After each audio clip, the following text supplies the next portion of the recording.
menghadapi apapun setia berkobar. Saya banyak salah dulu. Sekarang Tuhan tolong sudah. Saya banyak salahkan Tuhan juga.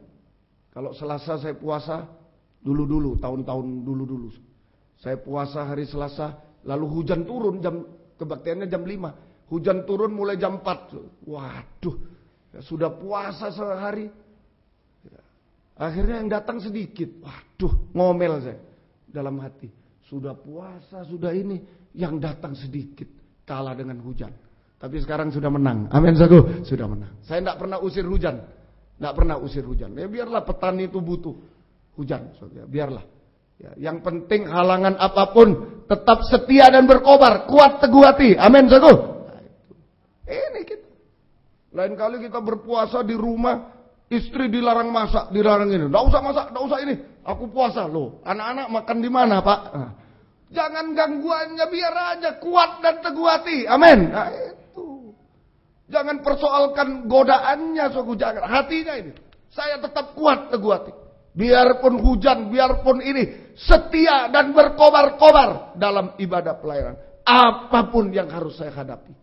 Itu kuat teguh hati. Setia berkobar-kobar bagaikan nyala api. Ini pelayan yang kuat teguh hati. Sampai setia berkobar. Suci, setia berkobar-kobar. Itu sama dengan pelayan bagaikan nyala api. Itu kuat teguh hati. Ibrani 1 ayat 7. Ibrani 1 ayat 7. Mari. Ayat 7. Ya.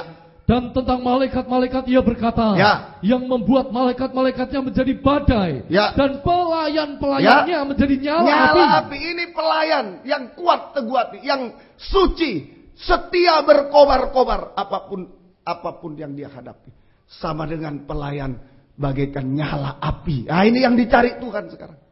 Ini yang melayani, bukan asal melayani, pokoknya melayani, bukan. Melayani dalam kemurahan. Tadi, persembahkan tubuh yang berkenan, yang kudus.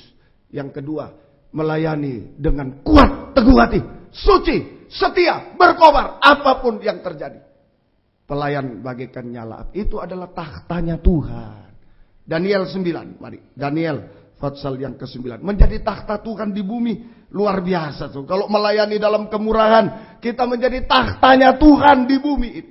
Daniel pasal yang ke-7, maafkan, ayat 9. 7 ayat 9. Mari. Ayat 9. Ya. Sementara aku terus melihat, ya, tahta-tahta diletakkan, lalu duduklah yang lanjut nah, usianya. Ini tahta surga yang lanjut usianya. Terus. Pakaiannya putih seperti itulah Tuhan Yesus. Dan terus. rambutnya bersih seperti bulu domba. Ya, terus. Kursinya dari nyala api.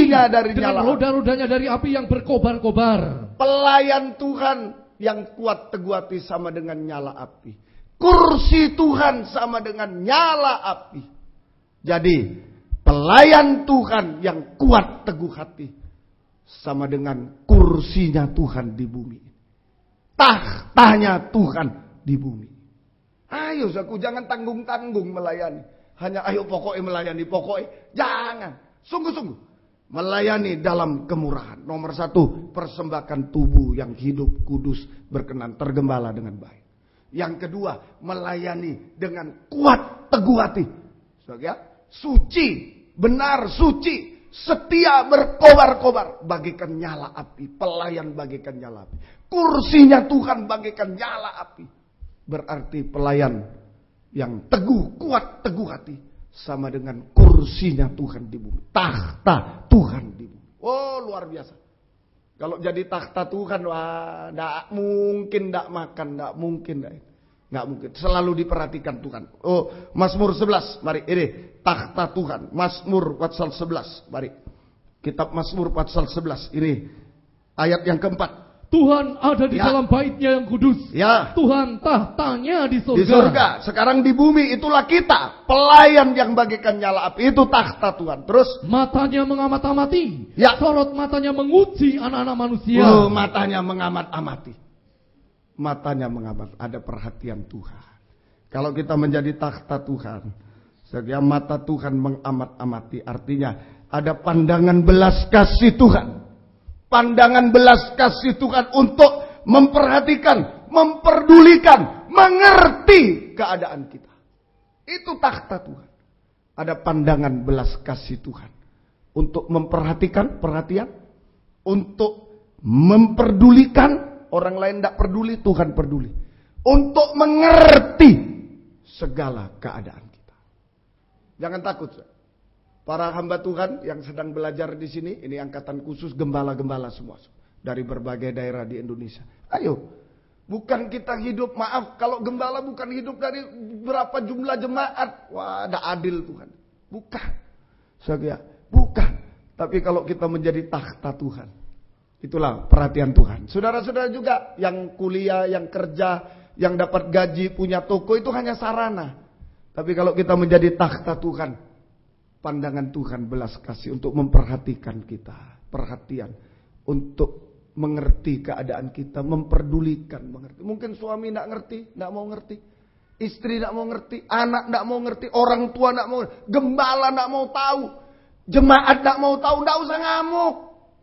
Saatnya Tuhan yang mengerti keadaan kita. Amin, saudaraku. Pandangan. Ayo jadi takhta Tuhan. Layani sungguh-sungguh. Tergembala. Layani dengan kuat, teguh hati, setia, berkobar, suci. Itu takhta Tuhan. Tuhan yang memperhatikan. Ingat di kitab Mazmur, mata Tuhan tidak pernah tidur. 24 jam ekstra. Jaga 24 jam. Takhta Tuhan diperhatikan Tuhan. Saudara percaya? Diperhatikan Tuhan. Luar biasa. Hasilnya, terakhir, mari. Hasilnya, kalau ada Tuhan memperhatikan kita. Rut 1 ayat 6. Rut 1, ini perhatian Tuhan atau bentuk hasil atau bentuk perhatian Tuhan. So, ya, 1, Rut 1:6, ayo. Rut 1:6. Ayat yang ke-6. Ya. Kemudian, ya, berkemaslah ia dengan kedua menantunya. Rut 1, salah saya. Maafkan, sebentar saya cari dulu. Rut 1 Pasal 6, Rut 1 ayat 6. Ya. Oh ya, betul. Ayat mari, 6. ya.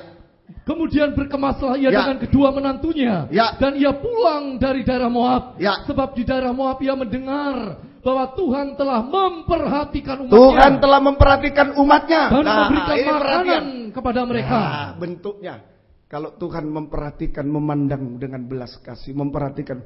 Tuhan nomor 1, Tuhan memberi makanan. Amin, saudaraku. Tuhan memberi makanan. Burung di udara aja bisa makan kok. Kita lagi yang menabur, menuai, melayani Tuhan lebih dari burung. Tuhan memberi makanan. Itu perhatian Tuhan. Makanan rohani dulu. Firman pengajaran untuk memuaskan. Roti menyucikan, memuaskan kita. Supaya tidak jatuh dalam kepuasan dunia. Puas surgawi. Makanan rohani dulu. Memberikan kepuasan surga supaya tidak jatuh dalam kepuasan dulu. Memberi kedamaian, ketenangan. Ini makanan rohani, jiwa tenang, tidak stres. Ini perhatian Tuhan. Ingat loh, saya dulu pernah stres 3 hari tidak tidur. Itu berarti tidak tahtanya Tuhan, itu setan itu. Dibikin setan unyek-unyek. Wah, ayo kamu bagaimana? Iya, waduh, tidak bisa tidur. Istri anak saya nunggu itu. Baru tidur, begini. Pa, wah semua susah. Semua susah. Tahtanya setan itu.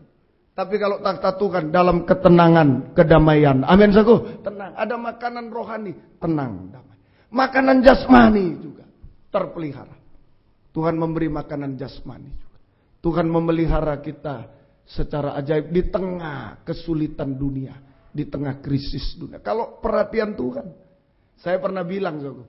Kalau aja orang duduk di tahtanya Kerajaan Singosari, masa pernah ada pegawainya yang di takhta mati? Kenapa lapar dia? Nggak ada. Apalagi takhta surga, pasti dipelihara. Amin, pasti.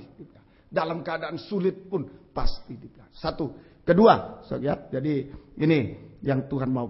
Mazmur 40. Ayo, perhatian Tuhan ada pada kita. Tuhan mempedulikan. Jangan bilang, wah Tuhan tidak mau tahu lagi. Jangan. Perbaiki pelayanan, perbaiki penggembalaan, pelayanan yang sungguh-sungguh pasti menjadi takhta Tuhan. Ayo, Mazmur 40 ayat yang terakhir, ayat yang ke Aku ini sengsara 18 dan miskin. 18 ya, betul. Terus aku sengsara miskin. Tetapi Tuhan memperhatikan aku. Ya, terus Engkaulah yang menolong aku. Ya Allah, jangan berlambat, tidak terlambat. Ini perhatian Tuhan yang kedua. Tuhan memperhatikan orang yang sengsara miskin dalam masalah. Saku, Tuhan akan menolong tepat pada waktunya. Amin, saku. Tepat pada waktu. Pasti. Pasti. Ayo yang hancur, sengsara, miskin, hancur, mustahil. Kalau jadi takhta Tuhan, perhatian Tuhan ke sana. Tuhan akan menolong tepat pada waktunya. Tuhan akan menolong tepat pada waktunya. Tuhan menyelesaikan segala masalah tepat pada waktunya. Ini yang kedua. Inilah takhta Tuhan. Ayo, indah sekali. Rekan hamba Tuhan, termasuk saya Wijaya, tidak tergantung dimanapun kita berada. Sidang jemaat mau kerja apa, ini asal halal, tidak tergantung gajinya berapa. Asal menjadi takhta Tuhan sudah cukup bagi kita. Sudah cukup. Perhatian Tuhan lebih dari semua. Memberi makanan rohani jasmani. Menolong kita tepat pada menyelesaikan masalah. Satu lagi, jangan kaget tadi, baca lagi Pak yang tadi. Mazmur 11, baca lagi. Ayat berapa itu? Mazmur 11. Ya, yang tadi itu. Ayat yang keempat. Ya, mari. Tuhan ada di dalam bait-Nya yang kudus. Perhatikan. Tuhan tahtanya di surga. Terus. Matanya mengamati, sorot matanya menguji anak-anak manusia. Ini yang ketiga. Tadi enak-enak. Wah, syukur. Ya, diberi makanan, perhatian Tuhan. Ditolong tepat waktu. Yang ketiga diuji. Ujian itu adalah perhatian Tuhan. Kepedulian Tuhan kepada kita. Ujian. Penderitaan bersama Tuhan. Itu adalah kepedulian Tuhan. Perhatian Tuhan. Ayub mengakui itu. Soalnya kepedulian Tuhan kepada kita itu. Ayub 7. Mari. Coba saya tunjuk ayatnya. Ya. Ayub ini pernah diuji oleh Tuhan. Ayat 17. Mari. Ayat 17. Ya. Apakah gerangan manusia? Ya. Sehingga dia kau anggap agung. Dan kau perhatikan. Manusia dianggap agung. Diperhatikan. Saudaraku ya. Diperhatikan oleh Tuhan. Dipedulikan dengan apa? Ayat 18. Dan kau datangi setiap pagi. Dan kau uji setiap saat. Ini ucapan Ayub. Diuji. Ujian itu penderitaan. Bersama Tuhan adalah perhatian Tuhan. Amin. Tidak berani. Ujian, penderitaan bersama Tuhan adalah perhatian Tuhan. Amin. Amin. Nah, itulah di balik ujian.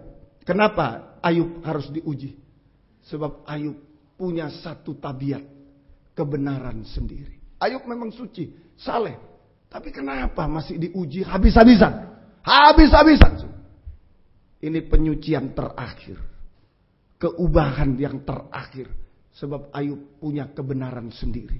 Ayub 32. Ayo. Maka Ayub ketika 32, orang itu ayat 1. Ayat 1. Mari. Maka ketika orang itu menghentikan sanggahan mereka terhadap Ayub. Ya. Karena ia menganggap dirinya benar. 2. Lalu marahlah Elihu bin Barakel orang Bus. Dari kaum Ram ia marah terhadap Ayub. Ya. Karena ia menganggap dirinya lebih benar dari Allah. Loh, ini bahaya. Memang suci, saleh, diberkati, paling kaya, tapi benar sendirilah. Ini bahaya. Ini bahaya.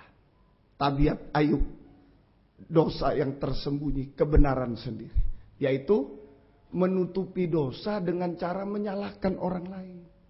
Dia yang berbuat dosa tapi orang lain yang disalah-salahkan. Nggak pernah dia merasa berdosa. Aku nggak pernah berdosa. Orang lain yang salah. Orang tuanya yang salah. Gembalanya yang salah. Jemaatnya yang salah. Kalau merosot jemaat pemberontak. Ya nggak pernah dirinya sendiri yang salah. Bahaya ini.